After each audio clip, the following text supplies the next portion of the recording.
The Avec UI is pretty different from all other mobile email apps. A lot of people's first reaction is that it's like Tinder for email, and I wanted to unpack some of the design decisions that led us to this point. So historically, mobile email has inherited a lot of baggage from desktop email. You can see that in the default way your email is presented to you. You can see the sender, subject line, unread state, arrival time, content preview, and any other helper tags the email system might have added for all of your new emails at the exact same time. This structure gives you access to everything, which is useful, but it also assumes the best starting point is a list. On a laptop, that assumption makes a lot of sense. You have space, precision, and usually a lot more attention. On your phone, though, the context is quite a bit different. You're usually between things. You're walking somewhere, you're waiting on someone, and you're just not in a deep work mode. That should inform the design outcome. Mobile email is primarily a triage interface. An email comes in and you have to decide, does this require action right now?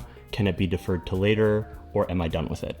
Email makes triage especially hard because the stakes are so uneven. The same inbox can contain a job offer, a client follow-up, a landlord message, a flight change, a receipt, a newsletter, and of course, spam. Some of these messages matter a lot, but most do not. The stress comes from repeatedly having to tell the difference. This is where the traditional inbox list creates a specific type of friction.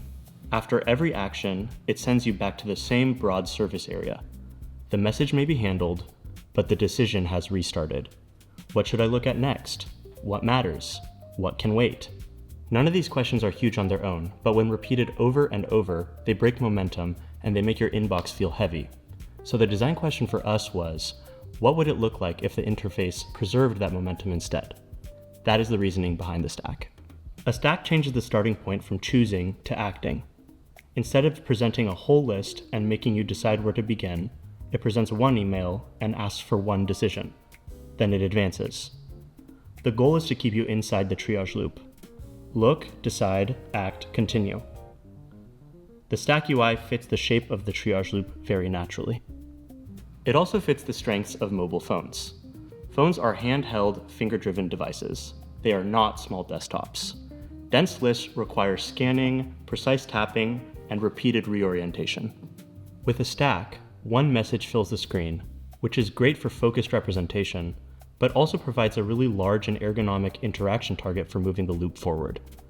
This is made even better by the fact that email triage is a roughly binary decision model. Simple left-right swiping is a pretty ideal and mobile-native interaction paradigm to run the basic decision of done or later. But the stack also provides a lot of room to present email-specific actions and any other affordances that fall outside of that binary. One last way the stack UI felt right was that it matched up nicely with Avec's personal importance classifier, which is the system that learns which emails are important to you and which ones aren't. A client note and a promotional email probably do not deserve the same level of attention from you, so the interface probably shouldn't treat them the same way. In this regard, the stack UI is perfect. It allows us to present emails sequentially with the right level of attention without forcing every email into the same form factor. If an email is likely important, it's presented in the stack as a full card. You probably want to see the sender's actual words, the details, and the surrounding context. If an email is low importance, the design goal is different. You usually don't want full fidelity, you want fast cleanup. This is why low importance emails are consolidated by sender with an unsubscribe button placed at the top level, which feels right in the low importance context. And when you're done skimming, that same familiar gesture can be used to handle your emails in bulk. The principle is the same. Match the presentation to the job. Important emails get room, while low importance emails get compressed. Everything remains visible. The interface just reduces decision overhead. This is an important distinction because we don't want Avec to feel like you're ceding control or blindly deferring to an AI that can sometimes get things wrong. The goal is to preserve control while empowering users to do more. That's the design thinking behind Avec's Stack UI. We have a lot more ideas in this vein, and we are excited to share them with you soon.